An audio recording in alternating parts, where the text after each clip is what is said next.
lead football analyst, former Florida State Seminole great himself, Dominic Robinson.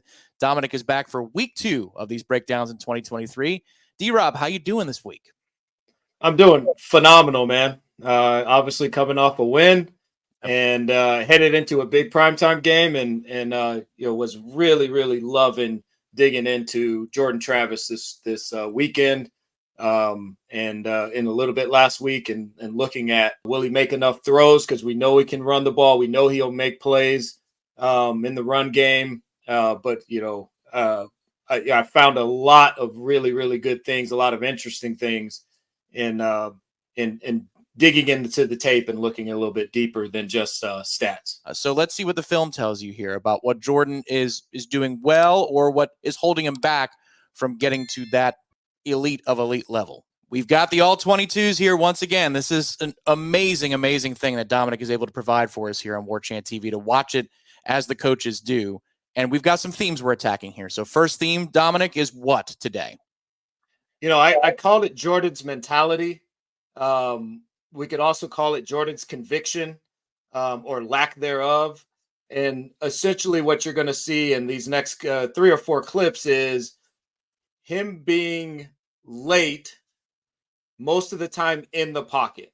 And a lot of this has to do with guys either being open and him not releasing it on time, or him just not seeing it and reading it pre-snap. So this was, I think, late in the LSU game, fourth quarter. I think the other thing to note on a lot of these is a lot of these still end up being very positive plays. And that's where the special part of Jordan really shines through, is that just because he doesn't make the Bryce Young elite level Heisman play also doesn't mean that it's a bad play. And so this is a good example of that. So right now, they line up in a condensed formation. He already knows that his read is or he's trying to get the ball to number 4 in this set. They're going to go play action. They fake the run. Okay, they're faking their split zone, so that's 84 coming across, and right there you can see he's clearly open. There's no pressure, and the only concern would be the safety backside, which is number 8, who has his back turned and is already taking the corner route by the other receiver or the other tight end. So this is clearly open. He's got to get rid of this ball. It's a touchdown. This is not necessarily a difficult thing to do. He ends up tucking it. It's third down. He tucks and runs. He runs over a guy. It's absolutely a play that fires you up as a fan of Jordan Travis and a Florida State fan. We got the first down. We're in the goal. We're in the goal to go area. But in reality, that throw should have been made, and it's not even that difficult of a throw. It's probably a 20-yard, throw, with a layer on it to get it up over everybody. But that's an example of him not being on time, maybe not seeing it clearly, and just not done this enough to have the conviction to just cut this loose and let the chips lie where they may. I know that we were on site in Orlando. The place was going crazy after that play. Absolutely. And if I'm coaching him, I'm going crazy, not because of how good of a play is, but because I don't need that guy running over somebody and getting taken out of the game because he's hurt his shoulder. Yep. I'm going nuts going, hey, give the ball to your playmakers, man. Let those guys spin. Another play here again in the LSU game. So this was a shot where they're trying to go quick game to Johnny in the boundary. Okay, so that's 3 steps. He's going to take 3 steps, and it's there. There's no reason to not throw this. He's got leverage. He's inside, and for whatever reason, he doesn't throw it. So the next question is, is he just looking off the underneath defenders? Possibly. He flips to the other side. These are the 2 guys that he would be identifying. Okay, so right now you can see his eyes are looking left, and everything's good. At this point, the ball's got to be out. Mm-hmm. Hey, yep. You saw what you needed to see. but he didn't have the conviction right now to just cut this thing loose. He's looking dead at the defenders that he needs. He knows, he already knew he wasn't going to throw quick game to the boundary. He's looking to the field. There's a hitch. Okay. And after his hitch, a lot of times you'll see 3 steps, hitch, and then pause. And then he cuts it loose. And that's a hell of a ball, man. That's a laser on a line. It's a first down. There's nothing wrong with, the execution of this throw. It's just the timing and the conviction to cut it loose now. He's just a split second late. And when you start to play the Georgias of the world, being a split second late is a touchdown. You know, the difference between a touchdown and an interception sometimes. Okay. Here's another anticipation throw that he misses. We go play action. You'll see him take 3 steps, and he should cut this ball loose to that circle. 1, 2, 3. Right now, that ball should be thrown. You can see the slot defender or the slot receiver has leverage going to the corner, and the cornerback is being occupied by Johnny going to the post. You can see that that's latched, so this ball should be out. It's not. It's a little bit late, and then it's behind, and now it ends up being incomplete. Mm-hmm. These are problems later. They don't bother you earlier in the season, but these become problems. I remember that drive. That was first quarter drive. He was amped up in that game too. Do you think that is evidence of adrenaline, or is that just no? That's got nothing to do with it. You see the throw, you make the throw. Yeah, I wouldn't say it doesn't. In terms of adrenaline, but I will say that the lack of anticipation, you can see when he sees it, but he has to see a guy open. He's not throwing guys open for the most part. Now, there are times, and we're going to show some of those. There are times where he'll cut it loose, before a guy's open. But there's multiple times, as you can see, there's a consistent pattern of the guy's open, and then was one tick, and then he releases the ball. And again, against faster defenses that are schemed up really well, that becomes an issue. Okay, so this was a pre-snap issue. Now, those other ones were usually happen post-snap. This was pre-snap. Okay, so you can see the concept that they're running. This is called smash. That's with a corner by this inside receiver, and then you usually have an underneath guy running a hitch or a flat route. For some reason, the back doesn't release to the flat down here, so you end up with a 2-on-1. Okay, you can see that the reason why I had these guys circled at this start of this was he's got to recognize he's got 2 deep. He's got 2 high safeties. They're in a quarter shell, so I most likely have got to work the field here if my back's not releasing to the flat, because I'm going to have a 2-on-1 down here at the bottom with my tight end. The tight end releases. It's clearly a 2-on-1, and he's looking at it. Right now, he's got to flip his eyes to the field and find that corner, because at this point, it just becomes a high-low on him. He's clearly taking the high.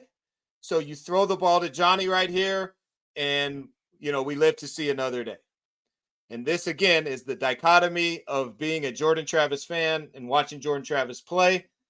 He tucks it. It's a phenomenal run.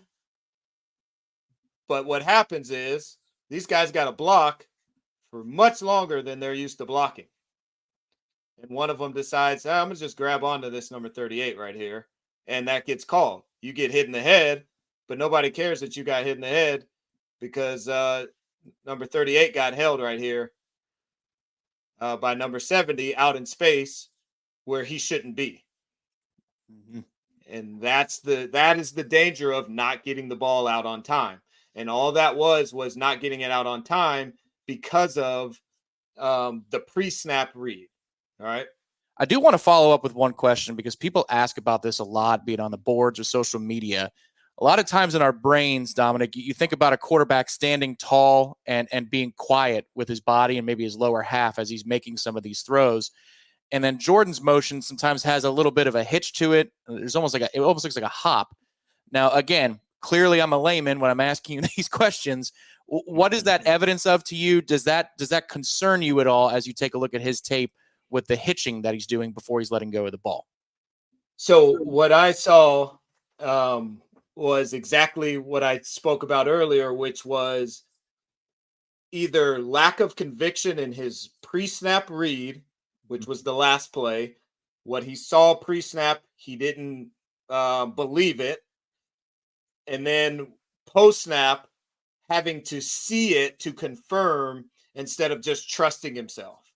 And again, I think a lot of that comes back to, does he have good footwork? Yes, he's a freak athlete that has good footwork. It's more a result of mentally not trusting and believing what he's seeing or what he believed was going to happen. So he wants to confirm. And I'd love to get to know him a little bit better, because a lot of times this is a result of actual personality traits. Some guys just have a natural personality to confirm. Coach, are you sure you want us playing this coverage? Coach, are you sure you want me doing this? Coach, they confirm everything. So other guys are like, Coach told me to jump off a cliff, so I jump off a cliff.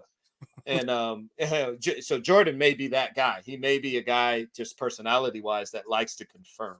Okay, and so that's what I'm seeing in his play. So this was the play of the day, obviously last week, and maybe the play of the year. This video is going to be shown a billion times, and it's going to be on Keon Coleman's highlight for when he gets drafted in the first round this year, and we're going to see it a billion times. But it should have actually just been a catch, throw, touchdown, 49 yards. And here's the reason. You can see that Jordan takes 3 steps and a hitch, which is fine, and then he pauses for just a split second. Well, when he does that pause, that allows the DB to recover from being absolutely beat. He's got a spin. Does what they call a baseball turn, and if that ball is on him, 4 catches that ball and he runs away from the guy. Well, he ends up making a phenomenal catch. And this is an even better view of Jordan here, where you can see that he sees that he's open. He sees that he has one-on-one. Here's 1, 2, 3, hitch, ball, should be out. And it's just a little bit late. But he also can see that's an absolute laser. Yep. Like, there's no lack of arm strength there. And it's really not in a bad spot. You probably don't want to miss that high over the middle. But that's a ball. But the problem is it's just slightly late, and this is consistent. It's just he sees it, he confirms, and then he lets it go instead of trusting what he sees and then just cutting it, letting it rip. So the short answer to the question would be no, he doesn't have poor footwork. It's just about the conviction to let it go, to cut it loose. That's it. Yeah, it's just a mental thing of believing what he's seeing and then letting it rip. If you're getting a little uncomfortable, everybody, this is just when you're graded against the elite scale. These are the kinds of conversations that are had in the meeting rooms. Dominic's been in a million of them over the years, but it doesn't mean that we're changing our stance on what Jordan is. He's a really, really good quarterback and a transformational time for the program. He's the perfect guy at the perfect time and a really good player. And now, Dominic, to that point, here's a throw that you circled and said, yeah, I got to talk about this one. Yeah, I got to a certain point where I had so many clips of him dropping dimes on the run that I decided that I was just going to leave them out. And then I got to this one and I said, I got to at least touch on this one. So they were going to throw, they were faking like they were going to throw a screen here. And then he gets pressure. So he rolls out and he's pretty much in a dead sprint. We get sticky coverage on the rail route. It's called a rail route that number 2, the slot receiver, is running after he fakes like he's going to block. And there's really nowhere to put this ball. He's on the run, escaping pressure, and you just couldn't make a better throw. And there was just no shortage of these type throws. He's so good on the run. It's better than he is on the pocket. And when things do break down, and he's not on time, which this isn't his fault that he's not on time here. But when he's not on time and he gets on the run, it's not always just tuck it and run. I mean, he throws that's as good as it gets right here, man. And there's so many of these. I didn't want to show them all, but that was one I had to touch on. You see a little Russell Wilson in his game in that sense? I do, absolutely. The young Russ, the NC State, late NC State, Wisconsin Russ that went to the Rose Bowl, definitely seeing that. Now let's talk the deep ball, because this year we documented how the numbers look. Jordan's accuracy has dipped down on shots 20-plus yards down the field. Florida State has only thrown it that far down the field a little bit more this year, but his accuracy had dipped from 45% to 30%. That was before the Syracuse game. D-Rob wants to compare a little bit of notes between what was happening last year that was successful and what we're doing this year that might be a little bit different. So take it away. Yeah, I want to say that it's good to understand sort of the different types of deep balls that you get. You know, a lot of times teams will scheme up a deep ball based on maybe the successful run that they have, maybe a pass that they ran, a concept. Maybe you run hitches a lot, so then you run a hitch and go, and that's your deep ball. What we had done in the past, really, with Jordan Travis was it was always off of something that we had a lot of success in the run game, either the week before, sometimes the same week, and you know, sometimes it was 2-3 weeks in advance that we had success with a specific run, and then we would do a deep ball throw off of that. This year, we're doing a lot more of what you're seeing right now on your screen, which is isolation to your best player and giving him a shot to win a one-on-one play. Talking about what I talked about earlier, you can see this ball is absolutely on time. There's 3 and a hitch, 1, 2, 3, and it's an absolute dot. There's nothing more that you can ask from the quarterback here on this play. Now, there is a little bit of run. This is called a flash fake. It's not a full play action, but it's a little bit off of a run scheme where, you know, you're showing the guard pulling. So it's, you know, sort of looks like counter to the defense. But this is absolutely pre-snap. We know we're throwing a number 4. You could actually see 4 pointing at the corner saying, this guy's garbage. Get him out of here. I'm about to run by him. You see a point. He's letting Jordan know, look, I'm going by this guy. And he actually doesn't do a good job. So he runs around, it gets widened. You want to stay tight to stack this DB, to leave that quarterback room so that when that ball drops in, you can fade late. He fades early and the DB gets it out, but there's nothing more you can ask from a quarterback play here. 1, 2, 3, balls up, and that's as good of a throw as you could ask. So he's aiming for a back shoulder there, yeah? Absolutely. Yeah. With this coverage, with this DB at the level that he is, right? So he's shoulder to shoulder. So I'm wanting that ball. And honestly, it wouldn't be back shoulder if number 4 holds his line. So you guys have all been out to the practice field. There is a red line right here. And that red line indicates the quarterback's area. I don't get to go in there as a wideout. I don't go in there until the ball arrives. Well, he's already in. He's inside the quarterback space. So I'm not allowed to be in here. If I'm in here, then what happens is the DB can react and widen me even more. And this ball, it doesn't necessarily have to be back shoulder, because if I hold my line on that red line, it's actually going to land on my left shoulder. Got it. If you see that. So that's an example of Jordan being on time, getting it up and down, and making a really good throw, and the wideout doesn't hold his side of the bargain. This was an example of what we looked like in 2022. You know, and these were our typical shots the year before. It's off of our counter play, or actually this is split zone. So we're showing split zone, we're showing run fake, and this is absolutely on time. These are the throws where Jordan grips and rips. And there's multiples of these where it's 1, 2, 3, and it's out. And he doesn't miss on these, man. He really doesn't. He's got to be 80 or 90% on these throws. These are glance. Is that the concept? That is a glance. Yeah. So it's an RPO glance. And they know right now that if they bring this tight end 84 in the game, they know that this safety is going to come down with any sort of run fake at him.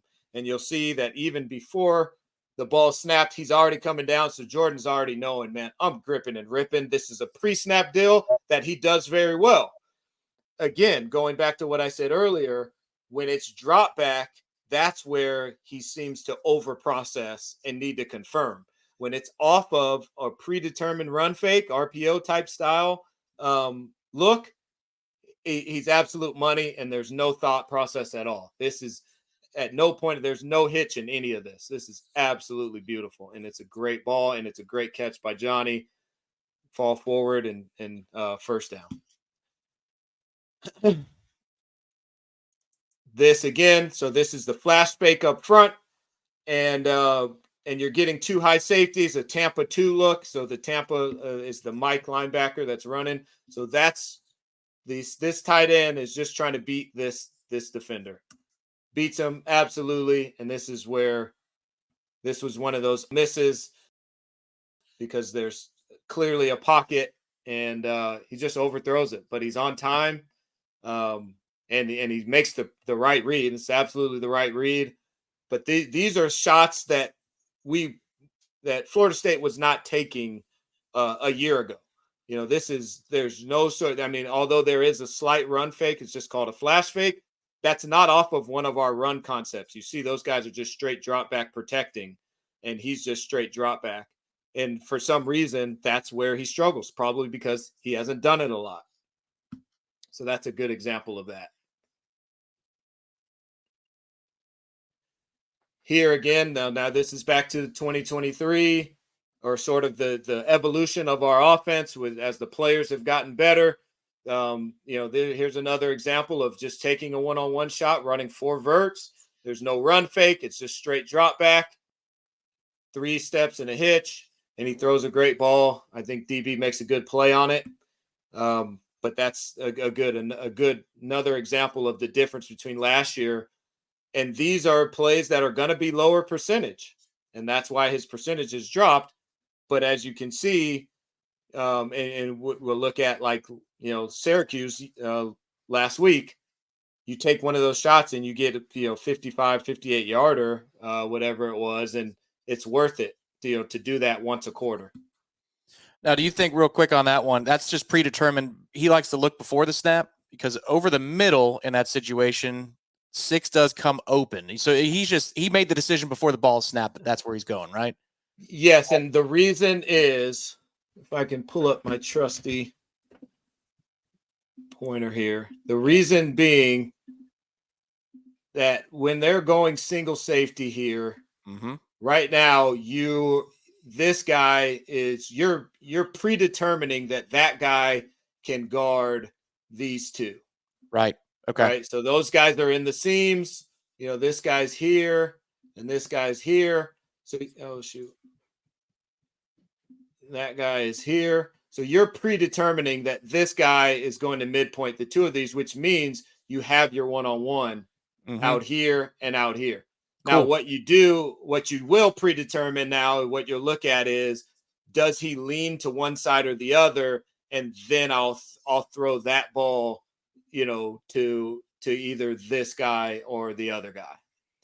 So that's what you're kind of looking for, is post snap, where does that middle safety go? But if, most likely you've predetermined, like, I got number 4 out there on a one-on-one, I'm going up there. Got it. Okay. Now, again, I'm reading that middle safety. If he gets width right here, yes, I can absolutely come off it. But he's already decided. Yeah, he's already in motion. Look, he's already decided, and he can absolutely get it in there before that safety gets there. So that's usually going to be a pre-snap deal, and then hopefully he'll come back to the sideline, and coach will say, "Hey, that middle safety's cheating a little bit. You can look at your inside seams, and then you make that adjustment in game." See, that's why we ask you these questions, because you look at the replay as a fan and you go, "What the world, man?" It's open, but then when you hear it this way, yeah. So that's just a conversation that happens after they come off the field. Understood. Cool. Absolutely. Yep. So to return to the original question now, we've seen some of the bad, some of the things that maybe separate a lock for the number 1 overall pick or a Heisman Trophy winner versus where Jordan is on his journey, which, again, is fluid. He's come a long, long way. And we've seen some of the good as well. Back to the original question, though. Can Jordan Travis make the throws for Florida State to win an ACC championship game and a college football playoff game? If it's got to be on his arm, can he do it? So what do you think, Dominic? I think there's clear evidence that this guy can and will make the throws to win big games. I think it's absolutely there. I think you look at this. There's, obviously we got Johnny here in a condensed formation. Not much pressure on him, but he's absolutely covered, and there's nowhere else that ball could have been thrown. That's a 4th down play too. That's absolutely. I mean, it's 4th down. They brought pressure, like they brought 5. We had 6 to protect.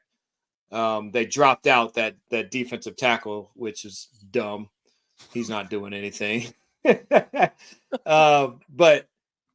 this throw is in one spot that one player can make. It doesn't get any better.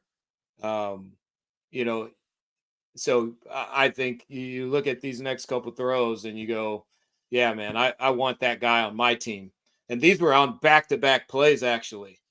So here's another one, slot fade, to your other top tier receiver who's got one-on-one coverage. And there's just nowhere else that ball could go. It's good coverage. He's shoulder to shoulder with the guy, and that ball's dropped in there. Again, it's on time, and there's nowhere else that ball could be except for where it is. And he just doesn't make the play. But it's a great example, and then, here was last week, just last week. Again, you'll see his little hitch where he's not quite on time. This is the 2023 version of Florida State offense, where there's nothing cute about this. This is, I got a guy who's better than your guy, and he's going to run fast and he's going to make a play. And Jordan's a little bit late. So you would like for this ball to be out right now. Okay. So the saying is, if he's even, he's leaving. Mm-hmm. And he's absolutely even right now. It should be gone. And it's not. It's a little bit late. But that's still a hell of a throw. I mean, that's an absolute laser. He's in stride. And and the timing things are things that will come if we continue to call these drop back passes. This is a scheme difference. This is a concept or approach that's slightly different for him. And the conviction to cut this thing loose now. Okay, you see, he kind of takes 2 hitches. Hitch, and then ball. But the ball is there. The throws are there.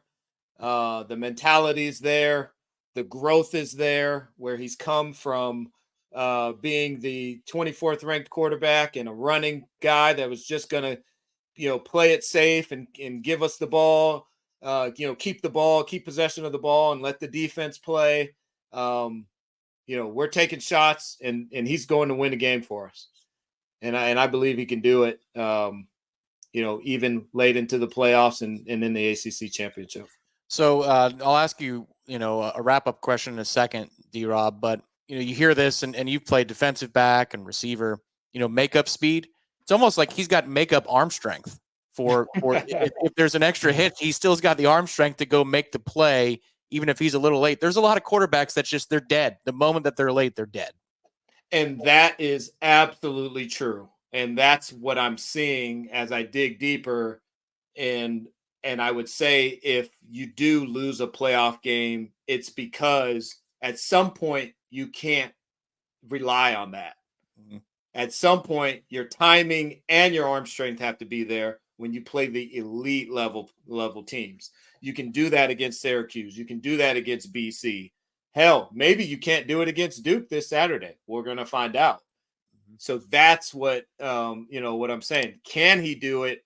Yes. Will he do it? That's a whole nother, that's why we play the games. And that's why I'm so excited to continue to watch this team and watch his growth and progression. And honestly, like I said before, not to get too far ahead of us because we got a lot of college football to play, but I think that's why his ceiling is so high with the NFL level, because there's so much meat still left there on the bone in terms of growth for him. Football is the ultimate team game, Dominic. So this is the last one I have for you. Last year, Florida State got off the bus and they knew they were going to run the ball. They knew it. They were going to run it down your throat. It might be different scheme week to week, but they knew that they could do that and achieve it consistently. It's starting to look like they're getting there on offense, but for those first 4 games, it was inconsistent on the ground. How much of a role do you think that plays in some of the results that you're seeing with Jordan? Or is this is in a vacuum? What you're looking at right now shouldn't be dependent upon the success on the ground for Florida State? I think everything is everything. Like every detail matters, right? So I would be foolish to say, oh no, the running game doesn't matter in terms of what he's doing when he's throwing the ball. But I would say the concepts that I'm looking at, that I'm seeing that he needs growth in terms of timing and release on, 3-step drops out of the gun, it has very little to do with the running game. Again, is there something to it? Yes, of course there is. There always is. But I would say it more comes down to conviction and experience in sort of living this new paradigm where I'm the elite passer and I'm not the bus driver. That's where he's only 6 games into being that. Again, a lot of these guys, they've been doing that for 6 years. They were doing that in high school. They're 4 years in high school and then 3-4 years in college, where he's doing it now in his 6th game, where I'm the elite level passer and the game will be dictated on my arm. And a lot of that has to do with, again, that goes back to your question, the run game is going to dictate getting the looks that you have to be able to throw it. Yeah. If we want to pull up this clip of the LSU game, and if you look at up front, these guys are absolutely selling out. And when you get this look, it's going to dictate that I got to make the throw. Not only do I got to make the throw, but I got to make the throw on time. And this is where I say, yeah, he can win a playoff game, because this is an elite level throw and it's on time and it's, to your best player and it's a touchdown. And so, this is what teams will do, because if you can't throw it, you're going to get this look. And when you get this look, you got to make teams pay. And this is an example of where he's making teams pay. And that's what teams are going to do to load up to stop the run. And when they do that, you got to be able to capitalize on those moments. And this was an example. And this is sort of one of the things that led me to believe that he's the guy, man. This has been a really fascinating look. D-Rob, I appreciate all the research you've done. Clearly, it has been painstaking and over 2 seasons and more, really, in Jordan's journey to get a picture of what you think he's capable of now. So short answer to the question, maybe not a short answer, but an in-depth answer is yes. Yes, Jordan is good enough to make the throws for Florida State to win a college football playoff game. Florida State's only halfway through the season. There's a lot more breaking down of Jordan Travis and what's coming on for the Florida State offense, the evolution of it in the weeks to come. And we'll have to take a look at the defense too, D-Rob. I look forward to your next breakdown the next time we reconvene here on this particular feature. Thank you for your insights. Absolutely. Do we need to hit the like button? Is there a like button somewhere? Why not? Right. If you're YouTube, let's go ahead and hit that like button. Hit that like button. Subscribe to War Chant TV. It's absolutely free. And we will be back next week with another one of these features. So if you haven't subscribed to us, this is the first time you're seeing what we do at War Chant, you're really going to love the product. So for Dominic, I'm Tom. Thanks to Director Ben behind the scenes for being the master of all the cut-ups that we do in post-production. We'll talk to you next time on War Chant TV.